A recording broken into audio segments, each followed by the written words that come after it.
Et on démarre tout de suite la leçon 1 de maths pour les quatrièmes. Donc comme d'habitude, on va commencer avec le conseil du coach. Ici, il est très court. Alors, il est écrit « Un peu de stress, fermez les yeux et pensez à quelque chose qui vous fait du bien. » Donc là, bon, ben, c'est une espèce de technique, un peu de méditation, on va dire. Si jamais vous êtes stressé, si vous êtes mal à l'aise, ben, vous avez aussi le droit de vous enfermer en vous, hein, quelques instants, puis de penser à quelque chose qui vous fait du bien. Voilà, pourquoi pas, hein. Ça peut fonctionner. Vous allez avoir des choses qui vont vous faire peur, c'est normal. Il y a quand même une méthode qui est assez efficace, qui est de se laisser vraiment inonder par sa peur. Mais par contre, de se laisser inonder par sa peur pendant 3 secondes. Voilà. Vous dites, ok, ça me fait peur, très bien. Je vais avoir très peur de ça, mais pendant 3 secondes et à la fin, c'est terminé. Je veux plus jamais en avoir peur. Je pense que ça peut être aussi une bonne technique pour éliminer des choses qui peuvent vous faire peur. Vous n'allez pas pouvoir les éliminer, en fait, techniquement, mais vous allez pouvoir les contrôler, vous allez pouvoir les canaliser. Simplement, vous allez pouvoir prendre du pouvoir sur ces choses qui vous font peur.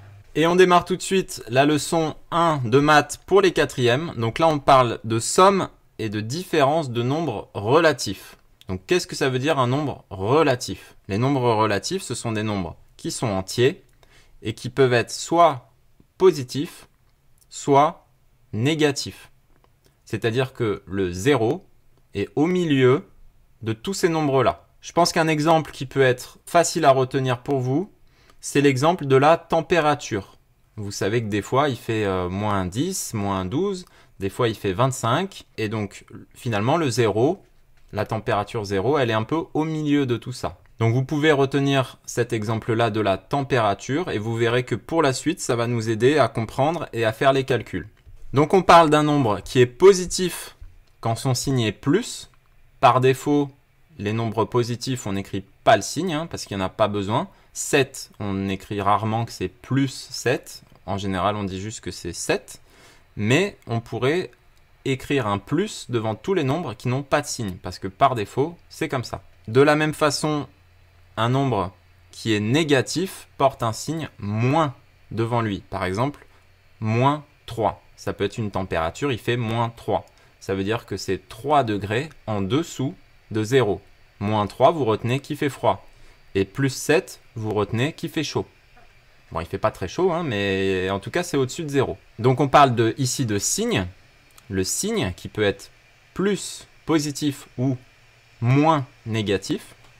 Et aussi, on parle de distance. Donc, la distance, c'est la différence entre le nombre et 0.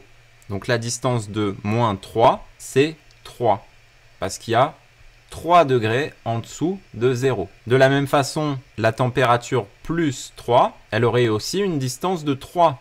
Donc ça, c'est quelque chose à laquelle il faut faire attention. La distance ne porte pas de signe. Retenez bien ça.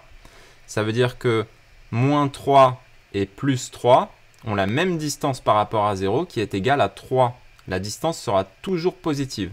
Et donc ensuite, là, l'exercice dans la leçon, c'est d'être capable d'additionner et de soustraire des nombres relatifs entre eux. Donc pour ça, il y a des petites techniques qui sont décrites dans le manuel. Et là, vous pouvez par exemple, on va commencer par ce que je pense être le plus simple, qui est la soustraction. La soustraction entre deux nombres relatifs, finalement, c'est une différence de température. D'accord ? On va faire des petits exemples ensemble. Donc, si on a une température qui passe par exemple de 10 degrés à 15 degrés, d'accord? On a une différence de température qui est de plus 5. Il y a 5 degrés en plus. Donc, on fait une différence. Hein. On retient bien qu'on fait une différence, ça veut dire qu'on fait une soustraction. Donc, pour avoir cette différence-là, en fait, ça veut dire que si on fait 15 moins 10, on a égal à 5. Ok, donc ça c'est une soustraction toute simple et ça correspond finalement à une différence de température entre 10 degrés.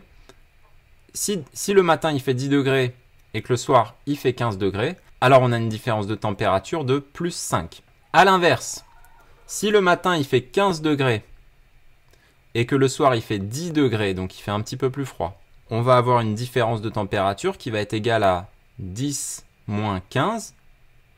Donc d'abord, le soir moins le matin. Et à partir de là, on a une différence de température qui est égale à moins 5. On a perdu 5 degrés pendant la journée. Ce sont des petites astuces qu'il faut avoir en tête pour vérifier vos calculs. Et vous allez voir qu'avec de l'entraînement, il faut de l'entraînement, hein, il faut s'entraîner. Vous allez arriver à faire la différence entre des nombres relatifs très simplement. On peut aller plus loin pour les différences de température. C'est que si le matin, il fait moins 3 et que le soir, il fait plus 7, on fait le soir moins le matin. Ça veut dire qu'on fait 7 moins 3. Ça veut dire que ça fait 7 plus 3 et on a 10. Ça veut dire que si le matin il fait moins 3, que le soir il fait plus 7, dans ce cas-là, dans la différence de température, elle est de plus 10 degrés. Pendant la journée, on a gagné 10 degrés et il fait un peu plus chaud le soir. Si le matin il fait 5 degrés et que le soir il fait moins 2 degrés, dans ce cas-là, on fait pareil, le soir moins le matin, on fait moins 2 moins 5, ou moins 2 moins, et donc plus 5 si vous voulez, mais c'est pareil. Et ça veut dire qu'on va avoir une différence de température qui est de moins 7 degrés. D'accord? Dans la journée, on a perdu 7 degrés. Et dans ce cas-là, on a bien fait la soustraction. Vous pouvez voir en dessous, je vais réécrire l'opération, vous allez comprendre. Ensuite, on peut aussi faire une addition de nombres relatifs. Alors là, avec la température, ça peut être un peu bizarre comme exemple d'additionner comme ça des températures. Là où c'est intéressant, c'est par exemple si vous voulez faire une moyenne.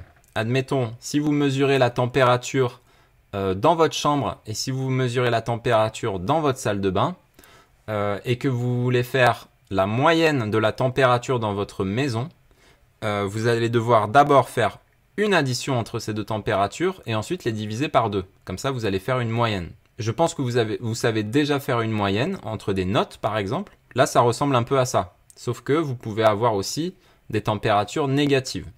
Donc, si par exemple, dans votre chambre, il fait 20 degrés et que dans votre salle de bain, il fait, on va dire qu'il fait très froid, il fait moins 10 degrés, vous pouvez d'abord, dans un premier temps, additionner ces deux chiffres.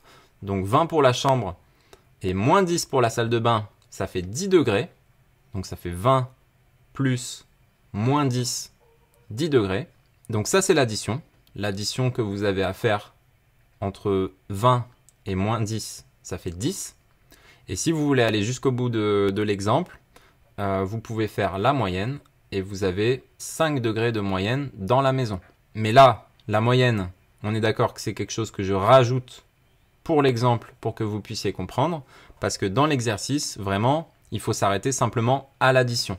S'il fait moins 5 dans la chambre et qu'il fait moins 10 dans la salle de bain, alors vous allez faire moins 5 plus moins 10, ça fait moins 15. Et après, de la même façon, si vous voulez aller jusqu'au bout de l'exemple que je vous donne, il va falloir diviser par 2, ça va faire moins 7,5. Ça va faire moins 7,5 de moyenne de température dans la maison. Mais retenez surtout cette chose-là qui est que vous pouvez tout à fait additionner des températures. Vous pouvez additionner des températures pour en faire la moyenne de la même façon que vous pourriez additionner vos notes pour en faire la moyenne. Je ne sais pas si vous avez des notes qui peuvent être négatives, mais si c'est le cas, ça pourrait fonctionner exactement de la même façon. Alors après là, ce que je vois dans la leçon, c'est qu'il y a aussi beaucoup de parenthèses, donc ne vous laissez pas embrouiller par les parenthèses. Ça, je pense que je ne peux pas vous l'expliquer, c'est vraiment quelque chose sur lequel il faut s'entraîner. Vous avez des exercices dans le cahier, vous avez les corriger. Si jamais vous vous trompez, essayez de bien comprendre pourquoi. Donc les parenthèses, ce sont des caractères qui peuvent apparaître ou disparaître, mais des fois ils sont vraiment importants. Il y a vraiment certaines parenthèses, vous pourriez les enlever, ça serait pareil, mais il y a vraiment certaines parenthèses qu'il faut garder, et ça je peux pas vraiment vous l'expliquer. Tout ce que je peux faire, c'est de vous encourager à vous entraîner, à vérifier les corrigés, et puis à vérifier si vous avez bien compris. Par exemple, une parenthèse qui contient un nombre négatif, donc par exemple moins 2, elle va être très importante, vous n'allez pas pouvoir l'enlever comme ça. Mais en général, une parenthèse qui contient un nombre avec un plus, a priori, vous allez pouvoir l'enlever. Donc ça, entraînez-vous vous allez comprendre petit à petit qu'est-ce que vous avez le droit de faire, qu'est-ce que vous n'avez pas le droit de faire. Et pour ça, vous pouvez tout à fait vous utiliser les corrigés du manuel. Je pense que c'est quand même important de garder en tête cette histoire de température. Ça va vous aider à vérifier vos calculs. Oh! Vous allez voir que ça va vous aider à comprendre et à vérifier vos calculs. Je vous encourage vraiment à regarder les exemples et les exercices qu'il y a dans le manuel. Ce sont des exercices qui sont quand même vraiment bien faits, qui vont vous permettre de comprendre. Vous avez toujours le petit symbole avec les étoiles pour commencer avec les choses les plus simples. Commencez toujours avec les choses les plus simples. Et une fois que vous avez bien compris, continuez à faire des choses plus compliquées. N'allez pas regarder les corrigés avant d'aller faire les exercices, ça ne sert à rien. Ça ne sert à rien. Pour personne, ni pour vous, ni pour vos parents, ni pour vos profs, ça ne sert à rien. Alors, regardez les corrigés, hein. C'est important d'avoir les corrigés sous la main. Mais essayez toujours de trouver une solution avant. Essayez toujours, faites au moins un essai. Essayez de donner au moins une réponse avant d'aller voir les corrigés. Ça ne sert à rien d'aller voir les corrigés avant de réfléchir. Enfin, je veux dire, vous êtes en train de travailler pour vous. Vous êtes en train de travailler pour vous. Et si vous travaillez, c'est pour comprendre des choses. C'est pour apprendre des choses. C'est pas pour avoir des bonnes notes. C'est pour apprendre des choses. Donc ça se fait avec l'erreur. C'est important de se tromper. Il faut essayer, se tromper, vérifier, comprendre et recommencer. Et si vous faites ça, vous allez voir, vous allez tout comprendre. Vous allez tout comprendre. Vous allez être capable d'apprendre des choses super compliquées. Et pour ça, il faut du temps, du travail, s'exercer, vérifier, valider et c'est parti. Et là, vous voyez que cette leçon-là, vous pouvez tout de suite vous en servir. En fait, c'est des choses qui sont autour de vous. Vous pouvez faire des comparaisons de plein de choses, de température. C'est un exemple de notes. Finalement, c'est les mêmes choses. Et après, vous pouvez réutiliser ça. Vous allez voir que dans les leçons suivantes, je ne les ai pas encore lues, mais vous allez voir qu'on va tout de suite le réutiliser. Moi, personnellement, je m'en sers tout le temps en fait, de ce qui est écrit dans cette leçon-là. Ça fait partie vraiment de la base. Donc, c'est quelque chose qu'il faut comprendre parfaitement. Regardez plusieurs fois cette vidéo si jamais vous n'êtes pas sûr d'avoir tout compris. Faites les exercices. Et puis c'est parti. Et puis vous êtes en 4e, vous êtes des grands quand même. Donc là, on a fait le tour. Hein. Je pense qu'on a fait le tour de la leçon. Maintenant, c'est à vous. Il va falloir s'exercer là-dessus. Je vous souhaite un bon travail, du bon courage. Prenez soin de vous et prenez soin des gens qui vous entourent. Et à très bientôt. J'attaque maintenant tout de suite la leçon 1 de maths pour les 3e.